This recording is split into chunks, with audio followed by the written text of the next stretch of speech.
안녕하십니까. 이번 R3팀 발표를 맡게 된 28기 조혁이라고 합니다. 저희 팀은 이번에 발표할 기업은 MC넥스라는 기업을 가지고 왔습니다.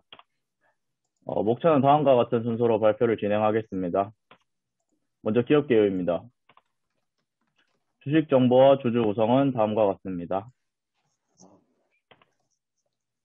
동사는 휴대폰, 자동차용 카메라 모듈을 주력 제품으로 생산하는 기업입니다. 생체인식, 블랙박스 등으로 사업 영역을 확대하며 지속적인 매출 신장을 하고 있고 프리미엄 부품들에 대해 지속적인 기술 개발 중입니다. 동사의 제품별 매출 비중과 내수 및 수출 비중은 아래와 같습니다. 다음은 동사의 제품 설명입니다. 동사는 크게 스마트폰용과 자동차용으로 나누어 제품을 생산하고 있습니다. 먼저 스마트폰용 카메라 모듈입니다. 동사는 스마트폰 카메라의 다양성 및 성능을 진보시킨 고화소 초소박형 제품을 선행 개발 생산 중입니다. 주요 고객사인 삼성전자를 필두로 프리미엄부터 보급형 스마트폰까지 다양한 카메라 모듈을 공급하고 있습니다. 아래는 동사의 제품 사진과 스마트폰용 카메라 모듈 매출액 추이를 나타낸 그래프입니다. 구동계는 영상의 흔들림을 방지하는 기술력을 가진 제품으로 카메라 모듈에 의한 화질 개선의 한계를 극복하게 해줍니다. 동사는 매우 다양한 구동계 제품을 보유하고 있지만 그중 대표적인 것들로 세 가지만 뽑아 설명드리겠습니다. 먼저 VCM AF 액추에이터 같은 경우에는 피사체의 초점을 자동으로 맞춰주는 기능을 하며 중저가형 스마트폰에 주로 탑재됩니다. 인코더 OIS 액추에이터 같은 경우 VCM 액추에이터의 기능에 흔들림 방지를 하는 기능까지 더해진 제품입니다. 이는 프리미엄 스마트폰에 주로 탑재됩니다. 마지막으로 모듈 틸트 OIS는 일반적으로 손떨림 보정은 물론이고 외부 흔들림까지 보정 가능한 기술로 스마트폰 이외에도 드론, 액션캠 등 그 적용 범위가 넓은 제품입니다. 다음은 생체인식 부문입니다. 동사가 다루는 생체인식은 홍채인식, 정전식, 지문인식, 광학식, 지문인식 이렇게 세 가지가 있습니다. 홍채인식 모듈은 위 변조가 거의 불가능하고 낮은 O 인식률을 가지고 있는 것이 특징입니다. 정전식 지문인식 모듈은 0.002% 이내의 낮은 오차율을 가지고 있고 소형화가 용이합니다. 광학식 지문인식 모듈은 정정식에서 발전된 제품으로 시한성 확보가 되고 높은 센서 해상도를 가지는 게 그 특징입니다.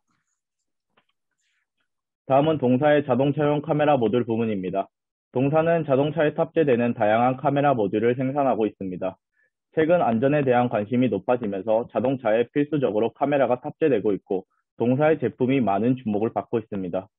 동사의 대표적인 카메라 모듈은 RVM, SVM, BVM이 있습니다.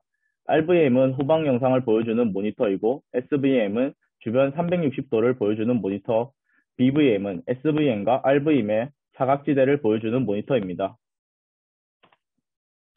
동사는 주력하던 스마트폰 시장이 완숙되어감에 따라 새로운 성장 동력을 찾기 위해 전장 시장으로 시선을 돌리고 있습니다.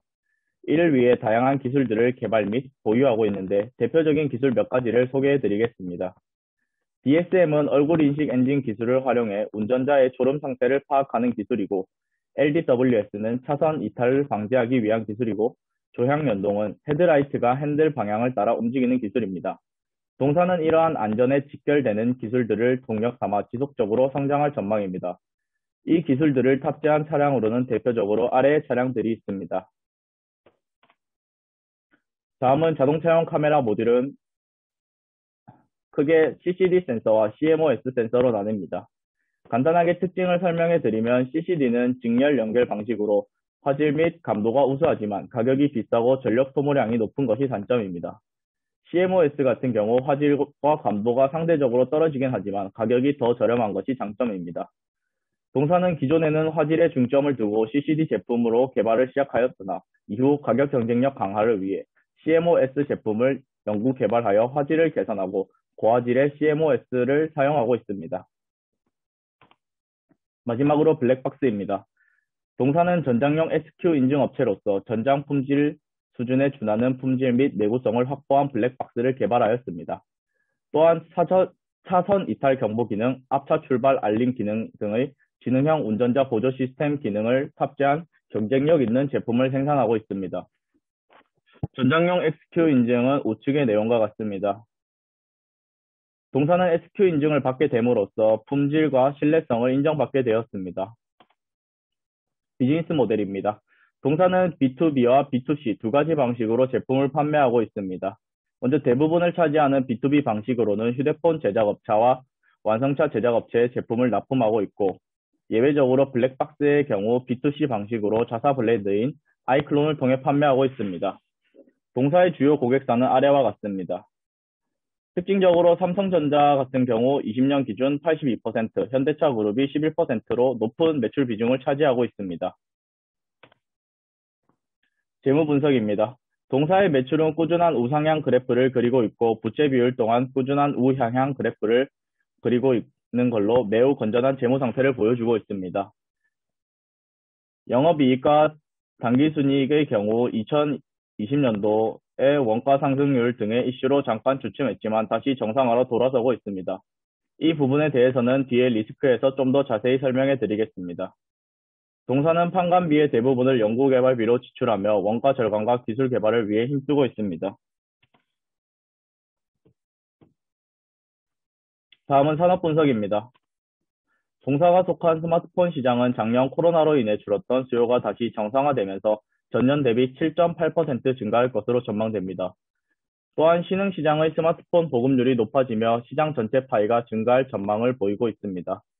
또한 5G 스마트폰 보급의 확대와 화웨이 제재로 인해 삼성전자, 애플, 중국의 3사로의 스마트폰 수요가 집중되어 관련 제조사 및 부품사의 영업실적 상승이 예상됩니다. 기존 프리미엄 모델에서만 강조되었던 카메라 기능의 중요성이 보급형 스마트폰까지 확대되는 추세입니다. 또한 스마트폰에 탑재되던 카메라의 개수가 점점 증가하고 있으며 멀티 카메라의 비중이 2021년도에는 50%까지 확대될 것으로 예상됩니다. 이에 따라 카메라 모듈 제조사들의 수혜가 전망되어지고 있습니다.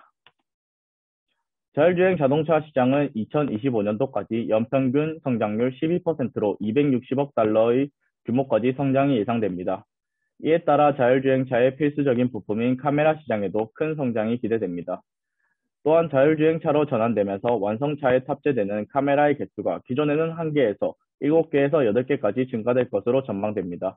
이는 앞선 스마트폰 멀티카메라 비중 증가와 같이 카메라 모듈 제조사에 긍정적인 영향을 줄 것으로 전망합니다.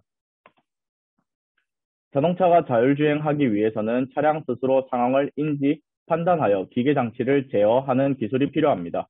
이 중 인지의 단계를 수행하는 것이 자율주행 자동차 센서입니다. 자율주행 자동차 센서는 크게 카메라, 레이더, 라이더 이렇게 세 가지 종류가 있습니다. 이 센서를 통해 자동차는 차선 이탈과 사각지대, 신호판 등을 감지하며 안전하게 차량을 운행하게 합니다. 이러한 센서들이 자율주행에 어떻게 쓰이는지 과거와 현재에는 약간의 차이가 있습니다. 과거에는 카메라의 해상도가 좋지 않아서 비와 눈 같은 악천 후에 물체를 제대로 식별할 수 없었습니다. 따라서 레이더로 물체를 인식한 후 라이더로 3D 지도를 그리는 방식으로 사물을 인식했습니다. 하지만 라이더의 가격이 너무 비싸고 부피도 많이 차지한다는 한계점 때문에 자율주행차의 상용화되기에는 무리가 있었습니다.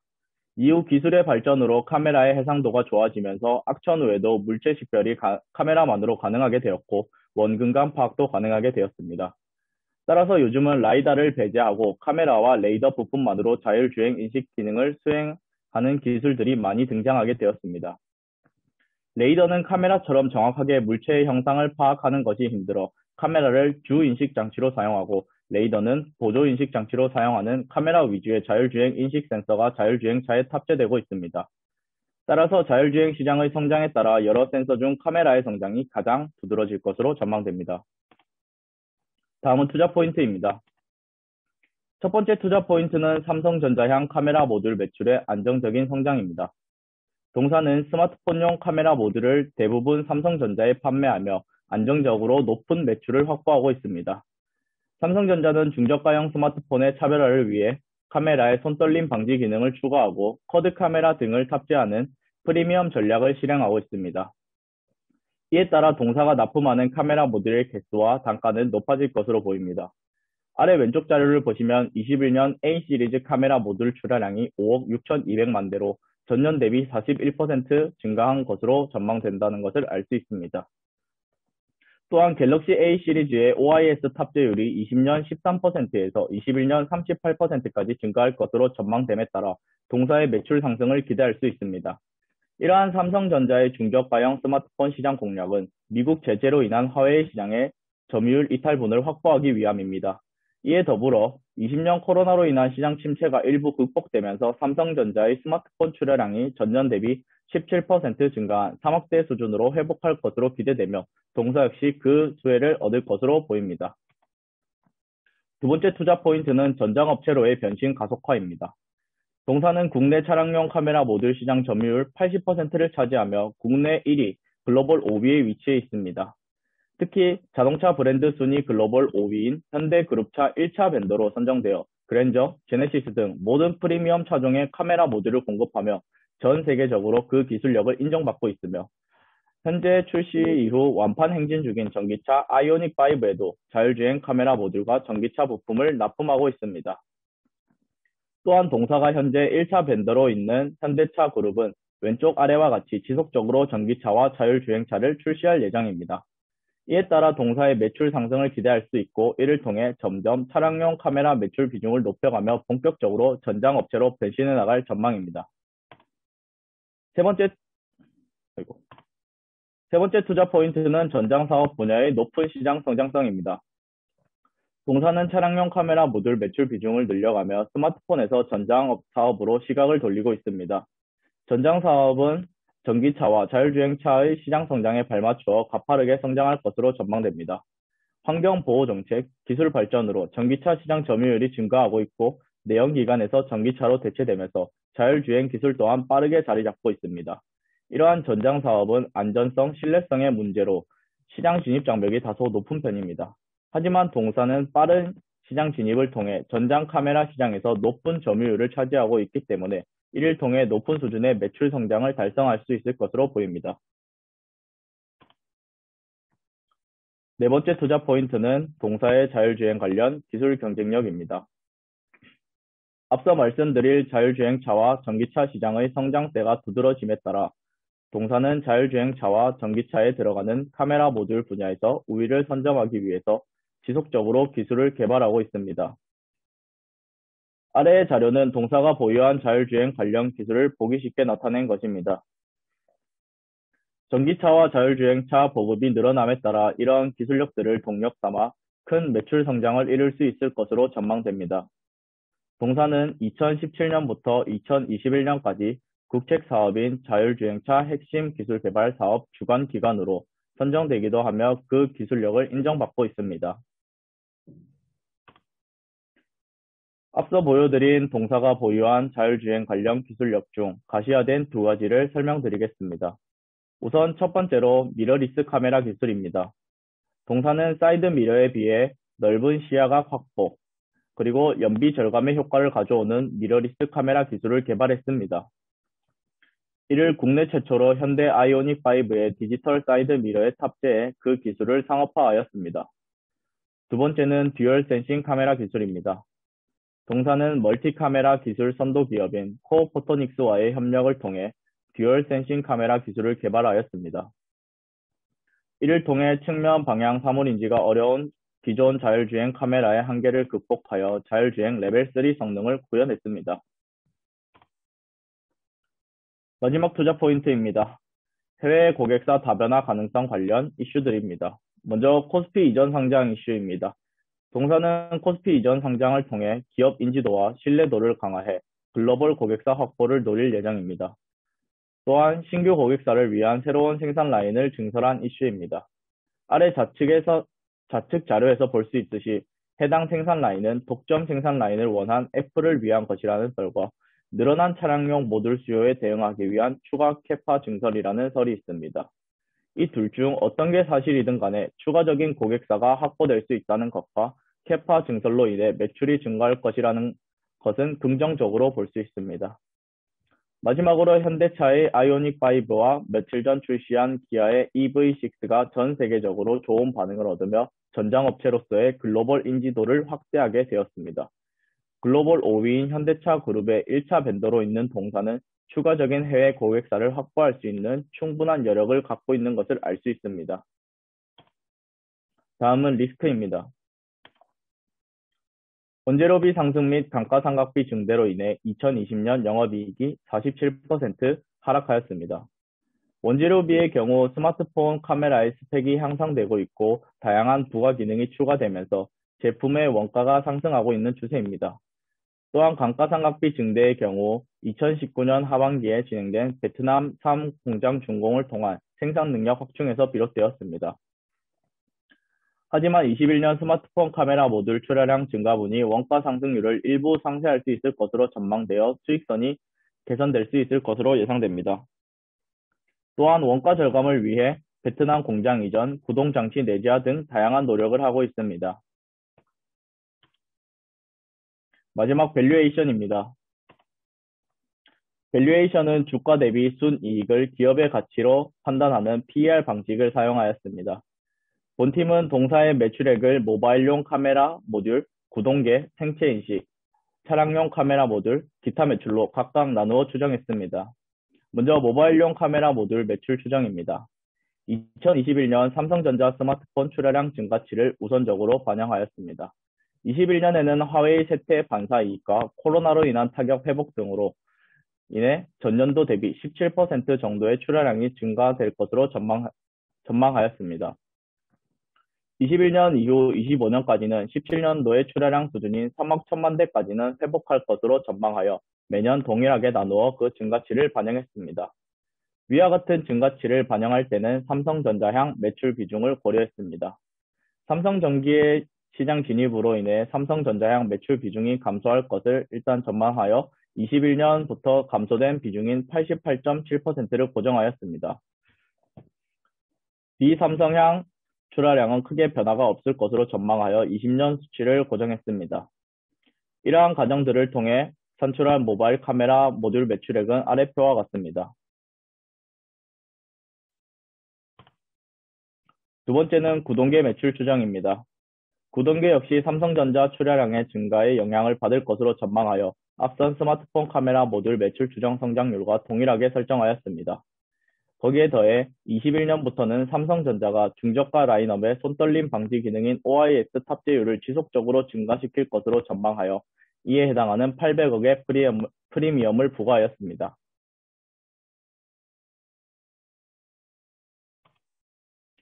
다음은 생체인식 매출 추정입니다. 생체인식은 홍채인식과 안면인식, 그리고 정전식 지문인식과 광학식 지문인식으로 나뉩니다. 홍채인식과 안면인식의 경우 그 비중이 작아 서로의 매출 증가분을 상쇄한다고 가정하여 고정시켰습니다. 정전식과 광학식은 22년도까지의 시장 점유율 추이 전망과 각각의 판매 단가를 고려하여 매출을 추정하였습니다.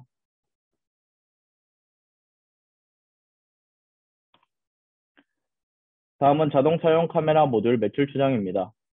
자동차용 카메라 모듈 매출은 센싱 카메라 시장 성장률을 따라 성장할 것으로 전망했습니다. 추가로 저희는 두 가지 프리미엄을 주었는데 하나는 주요 고객사인 현대차 그룹의 전기차, 자율주행차, 신차 출시에 따른 프리미엄입니다. 그리고 나머지 하나는 22년에 완공될 것으로 예상되어지는 베트남 제4공장 캐파 증설분 프리미엄입니다. 이에 따른 매출 추정은 아래 표와 같습니다. 아래 기타 매출 추정을 마지막으로 매출 추정을 모두 마쳤습니다.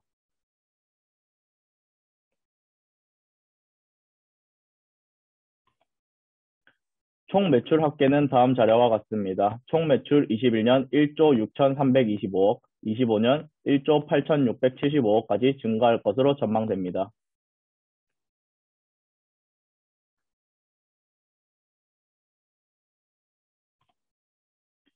매출원가와 판관비 산출 과정은 다음과 같습니다. 이에 따라 계산한 영업이익은 아래 자료와 같습니다. 21년 1,070억 원, 25년 1,761억 원에 달할 것으로 전망했습니다.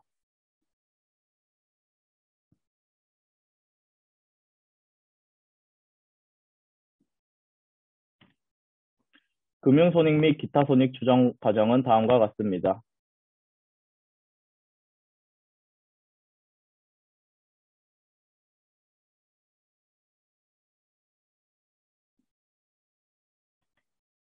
앞서 구한 금융손익, 기타 손익과 법인세율 25%를 적용한 법인세 비용을 통해 당기순이익을 산출했습니다.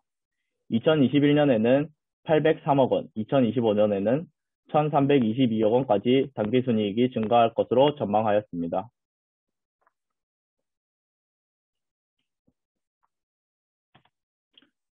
타겟 PER을 선정하기 위해 피어 그룹을 선정하여 피어 PER을 계산하였습니다. 21년에는 아직 동사의 모바일 사업 비중이 90% 가까이 된다는 점을 고려하여 비슷한 스마트폰 부품 사업을 영위하고 있는 기업들을 피어 그룹으로 선정하였습니다. 하지만 이 중 삼성전기와 LG이노텍의 경우 기업 규모가 크고 그 영위하는 사업이 다소 많은 점을 고려하여 피어 PER 자체적으로 10%를 할인하여 타겟 PER 18.99를 산정했습니다. 최종 밸류에이션입니다. 당기순이익이 803억 원을 상장 주식수로 나누어 2021년 예상 EPS 4,500원을 계산하였고, 앞서 피어 그룹을 통해 구한 타겟 PER을 곱해주어 목표 주가 85,500원을 도출했습니다. 업사이드 포텐셜 44.91%로 바이 제시하며 발표 마치겠습니다. 들어주셔서 감사합니다.